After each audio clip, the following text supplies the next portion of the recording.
Cease fire के तरीके पर अभी विपक्ष सवाल उठा रहा है और सर्वदलीय बैठक की मांग भी की जा रही है। बीजेपी का कहना है कि सीज फायर भारत की शर्तों पर हुआ है।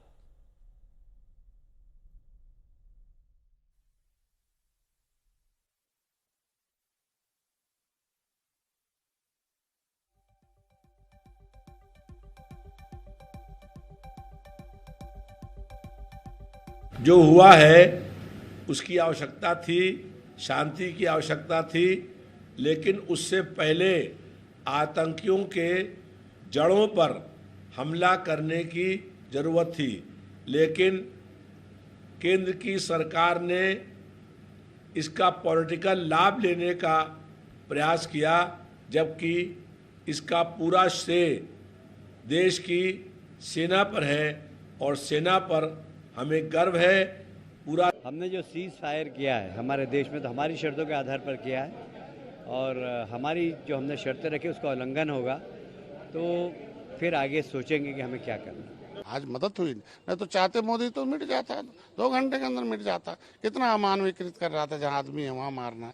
तो आज अमेरिका ने जो भी काम किया उसको मैं धन्यवाद देता हूँ और मैं दोनों राष्ट्राध्यक्षों को और दोनों तरफ के ठीक किया। कम से कम दोनों लोगों ने इस बात को युद्ध नहीं, आज के दिन में जो जरूरत है, जनता भी नहीं चाहती थी, जनता ही चाहती थी कि भाई एक बार गलती किया बांग्लादेश अलग होगा, अभी बलूचिस्तान अलग हो रहा था, हमारे लोगों ने तो आवाज उठा दिया पाकिस्तान को नक्शे से हटा दो, मिला लो, नहीं तो ऐसे अलग होते रहेंगे। अशोक सिंघल चंडीगढ़ से हमारे सहयोगी हमारे साथ में बने हुए हैं। अशोक, हम देख रहे थे कि जब तक युद्ध की स्थिति बनी हुई थी तब तक सभी दल एकजुट थे, भारत के साथ थे और मजबूती के साथ बात रख रहे थे, लेकिन अब सीज फायर के बाद सवाल उठने शुरू हो गए हैं। कोई कह रहा है क्रेडिट लेने की पूरी कोशिश बीजेपी कर रही है। नहीं, देखिए, राजनीति अपनी जगह है, लेकिन ऑल पार्टी मीटिंग हुई 2 बार, जब पहलगाम हुआ उसके बाद हुई और फिर उसके बाद जब स्ट्राइक्स की थी, टेरर कैंप को टारगेट किया गया था, उनके अड्डे तबाह किए गए थे, उसके बाद ऑल पार्टी मीटिंग हुई थी। तो सब पार्टियां एक साथ हैं, जो भी सरकार निर्णय ले उसके साथ है। लेकिन पॉलिटिकल पार्टीज हैं, विपक्ष का अपना काम है सवाल उठाना और वो करना। लेकिन बीजेपी या सरकार की तरफ से ये कहना है कि हमने जो सीज फायर किया है वो कंडीशनल है, अपनी शर्तों के मुताबिक किया है। और दूसरी बात यह कि सरकार की तरफ से ये बार बार कहा गया कि हमारा जो टारगेट था वो आतंकी थे, उनके आका थे, उनके जो टेरर कैंप थे जहाँ पे ट्रेनिंग दी जाती, उनका इंफ्रास्ट्रक्चर को तबाह करना था, वो हमने किया।